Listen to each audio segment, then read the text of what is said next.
Hello viewers, अगर आप लोग फोटोशॉप पे फ्री में ड्राइंग सीखना चाहते हो तो आपके स्मार्टफोन में जाके यूट्यूब आइकॉन पे क्लिक करके सर्च ऑप्शन में मेरे चैनल का नाम लिख के सर्च कीजिए। फिर व्यू चैनल से चैनल को ओपन करके प्ले लिस्ट में चले जाइए। वहाँ पे थोड़ा सा स्क्रॉल करने के बाद पेंटिंग इन फोटोशॉप नाम की एक प्लेलिस्ट आपको दिख जाएंगे। फिर उस प्लेलिस्ट के अंदर जाके स्क्रॉल करते करते एकदम नीचे चले जाइए। वहाँ पे जो फर्स्ट वीडियो आपको दिखेगा वहाँ से आप लोग शुरू कर सकते हो। पर एक बात की यहाँ पे बहुत ध्यान रखनी पड़ेगी और वो है वीडियो को बिना स्किप किए देखना पड़ेगा, नहीं तो सीखने में कमी रह जाएगी।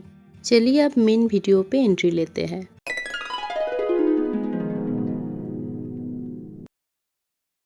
नमस्ते सबको, सैम्स आर्ट एंड पेंटिंग में आप सबका स्वागत है। आज मैं एक ठेला गाड़ी को ड्राइंग करने जा रही हूँ। ये बहुत पुराना एक हैंड कार है।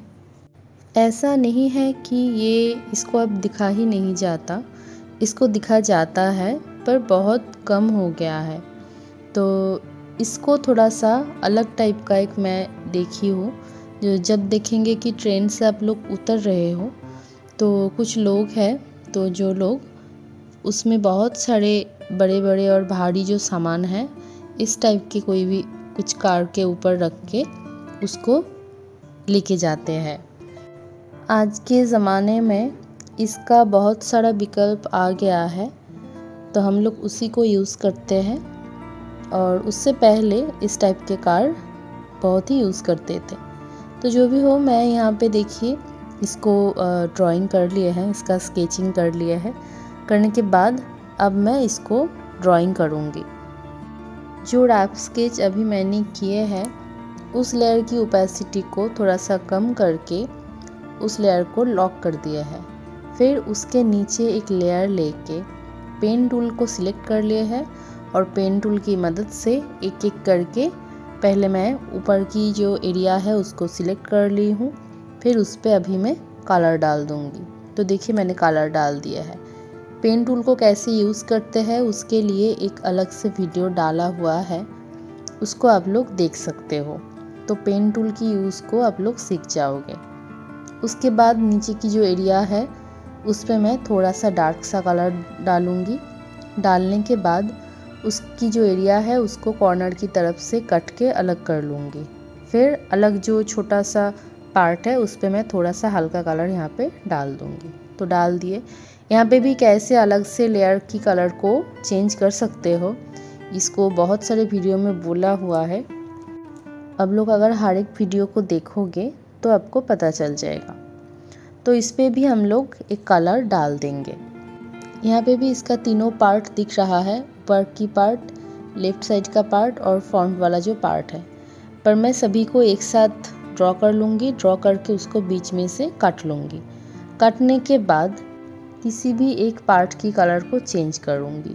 चेंज करने के लिए कंट्रोल बटन को प्रेस करके जिस लेयर की कलर को आपको चेंज करना है उस लेयर का जो पीएनजी टाइप का बॉक्स है उस बॉक्स के ऊपर बस एक क्लिक कर दो, तो उस लेयर में जो भी रहेगा सब कुछ सिलेक्ट हो जाएगा। फिर ऑल्ट बैक स्पेस करके उस पर कलर डाल दो तो हो जाएगा। अब इसका जो व्हील है इस पे मैं कलर डालूँगी। तो मैं राउंड जो टूल है उसको सिलेक्ट कर लिया है। सिलेक्ट करके राउंड शेप को क्रिएट करके उस पर कलर डाल के अब मैं कंट्रोल टी करके बस जो मैंने रफ स्केच में ड्राइंग किए है उसके हिसाब से इस व्हील को यहाँ पे सेट कर रही हूँ। तो देखिए एक कलर मैंने डाल दिया है। अब बीच में से उसको काटना है, पर कटने से पहले उसके पीछे वाले हिस्से पे एक डार्क सा कलर यहाँ पे मैं डाल दूँगी। तो डार्क सा कलर डालूँगी मतलब यहाँ पे भी एक राउंड डार्क कलर की शेड उसके नीचे देना पड़ेगा। तो देखिए मैंने दे दिया है। अब आ गया है काटने की बारी। तो फिर से मैंने राउंड टूल ले लिए है। लेने के बाद उसको अच्छे से जो रफ स्केच में ड्राइंग की है उसके हिसाब से उसको सेट कर रही हूँ कंट्रोल टी करके। करने के बाद कंट्रोल एंटर करके फिर डिलीट बटन को प्रेस कर दो तो बीच का हिस्सा डिलीट हो गया। अब देखिए उसके बीच में और भी दो छोटे छोटे गोल टाइप का राउंड मैं यहाँ पे मतलब गोल शेप यहाँ पे ड्रॉ किया है। तो उस पर भी मैं ऐसे कलर डाल दूँगी। इस पे कलर डाल दिए। इसके नीचे देखिए और एक छोटा सा हिस्सा है, तो उसी को कॉपी करके फिर मैंने उसको छोटा कर दी और उसका कलर भी चेंज कर दिए। तो हो गया है। अब देखिए बीच का जो लकड़ी का जो क्रॉस टाइप का हिस्सा है उसको मैं ड्रॉ करूँगी हार्ड टूल को सिलेक्ट करके। तो हार्ड टूल को मैंने सिलेक्ट कर लिया है और फिर दूसरे लेयर पे जो चाका का जो राउंड शेप है, व्हील का जो राउंड शेप है, उसके एकदम नीचे लेयर लेना पड़ेगा इसको ड्रॉ करने के लिए। तो लेने के बाद ऐसे जैसे मैं ड्रॉ की इसी टाइप से कोई भी एक डार्क सा कलर चूज़ कर लो। फिर ऊपर से नीचे की तरफ ऐसे पहले क्रॉस साइन को ड्रॉ कर लो, फिर मल्टीप्लाई साइन को ड्रॉ कर लो। तो हो गया है। अब दूसरे साइड की जहाँ पे चाका है फ्रंट वाले को कॉपी करके वहाँ पे बिठा देंगे। अब मिडिल जो पार्ट है इससे डिटेलिंग को शुरू करूँगी। तो मैंने उससे डार्क कलर लेके जैसे मैं देखिए इधर उधर से थोड़ा सा लाइंस ड्रॉ कर दिए। सेम तरीके से ही ऐसे लाइंस को ड्रॉ कर दो तो क्या होगा ना, इस पे वुड का एक टेक्सचर आ जाएगा। अलग से टेक्सचर लगाने की कोई ज़रूरत नहीं पड़ेगी। तो जैसे मैंने डार्क कलर से शेडिंग की है फिर उस पर एक लेयर इफेक्ट लगा लूँगी। लगाने के बाद देखिए हल्का कलर से भी ब्रश को थोड़ा सा छोटा करके और ब्रश को मैं यहाँ पे थोड़ा सा चपटा करके घुमा ली हूँ। ये जैसा मैं यहाँ पे मैंने ड्राइंग की है 3/4 एंगल पे, उसी टाइप से इसको घुमा लेंगे। ब्रश को घुमाने के बाद ऊपर ऊपर से सेम तरीके से ही इधर उधर से लंबे लंबे लाइंस को ड्रॉ करना होगा। ड्राइंग हो जाने के बाद इस पर भी एक लेयर इफेक्ट लगा के ओपेसिटी को थोड़ा सा एडजस्ट कर लूँगी। हो गया है। अब इसके एकदम ऊपर लेंगे और एक लेयर, फिर उसको Ctrl+Alt+G करके मास्किंग करके डार्क कलर की शेडिंग हल्का सा, ब्रश को थोड़ा बड़ा करना पड़ेगा यहाँ पे। करने के बाद एकदम नीचे के साइड पे मैंने थोड़ा सा डार्क कलर की शेडिंग कर दी। अब मैं ले लूँगी और एक नया सा लेयर लेने के बाद उस पर वाइट कलर की शेडिंग करूँगी दूर की तरफ से। तो देखिए अभी ये कितना अच्छा एक इफ़ेक्ट दे रहा है। अब इस मिडिल पार्ट का जो फ्रंट वाला हिस्सा है इस पर भी सेम तरीके से ही मैं डिटेलिंग करूँगी, पर ब्रश तो थोड़ा सा घुमा हुआ था तो उसको वर्टिकली कर लेंगे। करने के बाद ऐसे 2-4 दाग ऊपर से नीचे की तरफ से दे देंगे। फिर इरेज़र से उसी दाग के ऊपर हल्का हल्का करके इरेज कर देंगे, तो उसका भी एक अलग सा टेक्सचर बन जाएगा। अब हल्का कलर से सेम तरीके से ही ऊपर से नीचे की तरफ कुछ लाइंस दूसरे लेयर पे ड्रॉ करना होगा। फिर दोनों लेयर पे लेयर इफेक्ट लगा दो। लगाने के बाद ऊपर ले लो और एक लेयर, फिर डार्क का शेड सामने की तरफ से थोड़ा सा डार्क का शेड दे दो और दूसरे लेयर पे हल्का कलर की शेड दूर की तरफ से कर दो और फिर दोनों लेयर पे ही लेयर इफेक्ट अगर मन चाहे तो लगा लो। तो हो जाएगा सामने वाला हिस्सा भी। सेम तरीके से उसका राइट साइड वाला जो हिस्सा था उस पर भी मैंने डिटेलिंग कर लिया है। अब देखिए ऊपर की जो लकड़ी है उस पर मैं अभी डिटेलिंग करूँगी। इसको भी सेम तरीके से ही मैं कर रही थी। करने के बाद सोची कि थोड़ा सा डिफरेंट स्टाइल में करते हैं। फिर ब्रश को छोटा करके ऐसे 2-4 डिज़ाइन बना दिए हैं जैसे लकड़ी पे रहते हैं। बनाने के बाद अब सेम तरीके से ही मैंने डार्क कलर की शेडिंग की उसी के साइड से करूँगी लाइट कलर की शेडिंग। तो देखिए लाइट कलर की शेडिंग मैं कैसे कर रही हूँ। ऐसे करने के बाद उसको ठीक ठाक से इरेज कर लो। इरेज करने के बाद इस पर भी एक लेयर इफेक्ट लगा लो। फिर दोनों लेयर पे लेयर इफेक्ट लगाने के बाद ऊपर के हिस्से को भी मैं सेम तरीके से ही डिटेलिंग करूँगी। ठीक है, यहाँ पे जैसे किए हैं ऊपर के हिस्से पे भी सेम तरीके की ही डिटेलिंग करूँगी।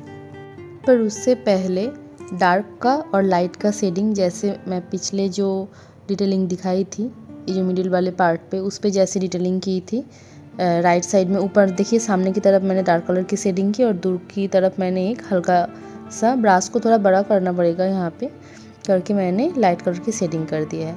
अब मैं ऊपर की पार्ट पे डिटेलिंग करूँगी। ऊपर की पार्ट का जो डिटेलिंग है वो सेम ही है इसीलिए नहीं दिखा रही हूँ। अब ये जो छोटा सा बॉक्स है, बॉक्स टाइप का दिख रहा है, इस पे डिटेलिंग कर लेती हूँ। तो यहाँ पे मैंने डार्क कलर की शेडिंग देखिए ऊपर की कोने से नीचे की कोने की तरफ ऐसे कुछ लाइंस बना दिए हैं। बनाने के बाद दूसरे लेयर पे मैं थोड़ा सा हल्का कलर लेके उसके बीच बीच में से ड्रॉ कर दूँगी। तो देखिए कर दिए। करने के बाद इस पर लगा लो एक लेयर इफेक्ट। दोनों लेयर पे ही लेयर इफेक्ट लगा सकते हो। अब मैं यहाँ पे ऊपर वाले लेयर पे एक डार्क सा शेड लेके ऐसे डार्क कलर की एक शेडिंग कर दूँगी। लाइट कलर की शेडिंग मैं यहाँ पे नहीं करूँगी, ठीक है, क्योंकि इस साइड को थोड़ा सा डार्क ही रहना अच्छा लगता है। अब जो सबसे बड़ा और सबसे लंबा जो लकड़ी है उस पर डिटेलिंग करूँगी। यहाँ पे मैंने डार्क कलर चूज़ कर लिया है। जो कलर उसमें था उससे थोड़ा डार्क कलर लेके यहाँ पे ऐसे देखिए, जैसे थोड़ा सा डिज़ाइन को आपको थोड़ा चेंज करना पड़ेगा। एक ही टाइप का हो जा रहा था तो इसीलिए थोड़ा सा इसको चेंज करने के बाद इस पर एक लेयर इफेक्ट लगा के देखिए, जैसे मैंने ड्रॉ की इस टाइप का ड्रॉ करके उस पर लेयर इफेक्ट लगा के ओपेसिटी को थोड़ा सा कम कर दो। अब ले लो हल्का कलर का शेड। लेने के बाद जहाँ जहाँ पे खाली जगह पड़ा है उसको बस भरना है। एकदम पूरा का पूरा भरना नहीं है, बस कुछ छोड़ छोड़ के आपको भरना पड़ेगा। देखिए जैसे मैं कर रही हूँ। इस टाइप का बनाने के बाद इरेज़र टूल से उसको अच्छे से, कहीं अगर इधर उधर से निकला हुआ हो उसको आपको अच्छे से इरेज करके ठीक कर लेना पड़ेगा। करने के बाद इस पे भी लगा लो एक लेयर इफेक्ट, तो ये हो जाएगा। अब सेम तरीके से ही एकदम ऊपर की पार्ट को भी मैंने डिटेलिंग कर लिए है, तो उसको और नहीं दिखा रही हूँ। अब इसका जो ग्रुप बने उस ग्रुप को कॉपी करके Ctrl E करके इमेज बना लो। इमेज बनाने के बाद दूसरे साइड पे जहाँ पे दूसरा लकड़ी है थोड़ा सा साइज़ को छोटा कर लेना Ctrl D करके। करने के बाद उसको दूसरे साइड पे बिठा दो। देखिए अब बस एक ही चीज़ बाकी है, वो है ये दोनों व्हील। तो इस पे डिटेलिंग हो जाने से ये एकदम कंप्लीट हो जाएगा। तो व्हील के जो मिडिल पार्ट है उस पे मैं अभी पहले डिटेलिंग करूँगी, यानी कि मेन जो पार्ट है। तो यहाँ पे मैंने देखिए ब्रास को छोटा करके बस इधर उधर से थोड़ा सा ब्रास को घिस दिया है, यानी कि लंबा लंबा 2-4 लाइंस, कुछ लाइंस ऊपर से बना दिया है हॉरिजॉन्टली। बनाने के बाद इस पर एक लेयर इफेक्ट लगा के ओपेसिटी को थोड़ा सा कम करके हल्का कलर चूज़ करके जो गैप था उस गैप को मैंने सेम तरीके से ही भर दिए। फिर इस पर भी लेयर इफेक्ट लगा के ओपेसिटी को कम कर दिया है। तो ये वाला हिस्सा तो कंप्लीट हो गया है। अब देखिए एक उसके ऊपर और एक लेयर ले लूँगी, ठीक है। लेयर लेके इसका जो एजेस है, एजेस पे बस एक हल्का कलर से थोड़ा सा ब्रासिंग कर दो, तो ये जो व्हील है थोड़ा सा हाईलाइट दिखेगा। फिर इसको अच्छे से इरेज वगैरह करके इस पर एक लेयर इफेक्ट लगाना पड़ेगा, ठीक है। अब कलर पैलेट से एक डार्क कलर चूज़ करके दूसरे लेयर पे थोड़ा सा नीचे की तरफ, ऐसे राइट साइड की तरफ, बट नीचे की तरफ से थोड़ा सा डार्क कलर दे दो। देने के बाद उस पर लगा लो एक लेयर इफेक्ट। तो ये वाला हिस्सा हो गया है। अब देखिए उसका अंदर वाला जो पार्ट है उस पर मैं डिटेलिंग कर रही हूँ। तो उस पर मैंने क्या किया, दोनों साइड की जो हिस्सा है वहाँ पे मैंने डार्क कलर की शेडिंग की, और फिर उस वाले लेयर पे लेयर इफेक्ट लगाने के बाद ओपेसिटी को एडजस्ट करने के बाद बीच का जो हिस्सा है वहाँ पे मैंने दे दिए है लाइट कलर की शेड। फिर उस पर भी एक लेयर इफेक्ट लगा दी। तो ये वाला हिस्सा भी कंप्लीट हो गया है। अब देखिए ये जो राइट साइड की ऊपर वाला जो चाका का हिस्सा है उसका भी दोनों साइड पे मैंने दिए है डार्क कलर की शेडिंग, और बीच का जो हिस्सा रह जा रहा है उस पे मैं लगाऊंगी थोड़ा सा एक हल्का कलर की शेडिंग। फिर सारा जो लेयर्स बने सभी पे मैं लेयर इफेक्ट लगा दूंगी। अब लकड़ी का जो स्टिक टाइप का हिस्सा है उस पे डिटेलिंग करूंगी। तो मैं ब्रास को एकदम छोटा कर ली। करने के बाद ऐसे डार्क कलर की थोड़ा सा ऐसे ब्रासिंग कर दिए है, दाग टाइप का। उसके बाद सेम तरीके से ही लाइट कलर की शेडिंग कर दी। करने के बाद दोनों को ही अलग लेयर पे करना पड़ेगा। करने के बाद दोनों लेयर पे लेयर इफेक्ट लगा लिए। अब उन दोनों जो लेयर बने उसके ऊपर एक लेयर लेना होगा। लेने के बाद डार्क कलर की शेडिंग देखिए मैं कहाँ पे कर रही हूँ, एकदम मिडिल पे ब्रश को थोड़ा बड़ा करके मिडिल पे ब्रश ऐसे शेडिंग कर दो। तो डार्क कलर की शेडिंग देखिए यहाँ पे करने के बाद ये कितना अच्छा लग रहा है। अब मिडिल वाला जो दो गोल गोल हिस्सा है उस पर डिटेलिंग करूँगी। तो ये जो ऑरेंज टाइप का कलर है उस पर मैं डिटेलिंग करना शुरू कर दी हूँ। तो उसके ऊपर एक लेयर लेके मास्किंग करके बीच में बस डार्क कलर की शेडिंग करूँगी, और दूसरे लेयर पे हल्का कलर लेके उस कलर की शेडिंग में करूँगी। एकदम राउंड जो उसका एजेस है उस एजेस पे ऐसे कर दूँगी। फिर इरेजर से उसको ठीक ठाक से इरेज करके इस पर लगा लूँगी एक लेयर इफेक्ट। अब उसका जो साइड दिख रहा है उस पर डिटेलिंग कर रही हूँ। उसके दोनों साइड पे मैंने दिए है डार्क कलर की शेडिंग और मिडिल वाले हिस्से पे मैं दूंगी लाइट कलर की शेडिंग। फिर दोनों लेयर पे लेयर इफेक्ट लगा के उसको एक ग्रुप बना लेंगे। अब जो मिडिल वाले गोल टाइप का हिस्सा है उस पर डिटेलिंग करूँगी। उस पर ब्रास को थोड़ा सा छोटा करके एकदम साइड में मैं दे दूँगी डार्क कलर की शेडिंग। फिर बीच में से उसको थोड़ा सा इरेज कर लेंगे। इरेज करने के बाद हल्का कलर लेके बस बीच में एकदम छोटा करके एक गोल बना देंगे तो इस टाइप का दिखेगा। अब उस पर एक लेयर इफेक्ट लगा के उसकी ओपेसिटी को थोड़ा सा कम कर दो। तो देखिए ये जो व्हील है, व्हील कितना सुंदर लग रहा है दिखने में। तो आपका व्हील भी अगर ठीक से ड्रॉ करोगे तो इतना ही सुंदर लगेगा। अब इसको कॉपी करके दूसरे साइड पे बिठाने की बारी है। तो मैंने इसको कॉपी कर लिए हैं, करके इसको Ctrl E करके इमेज भी बना दिए हैं और उसको अभी थोड़ा सा छोटा करके दूसरे साइड पे बिठा दे रही हूँ। तो आज की ये ठेला गाड़ी आप लोगों को कैसा लगा मुझे कमेंट में ज़रूर बताइएगा। और ये वीडियो देखने के लिए सबको बहुत बहुत थैंक्स।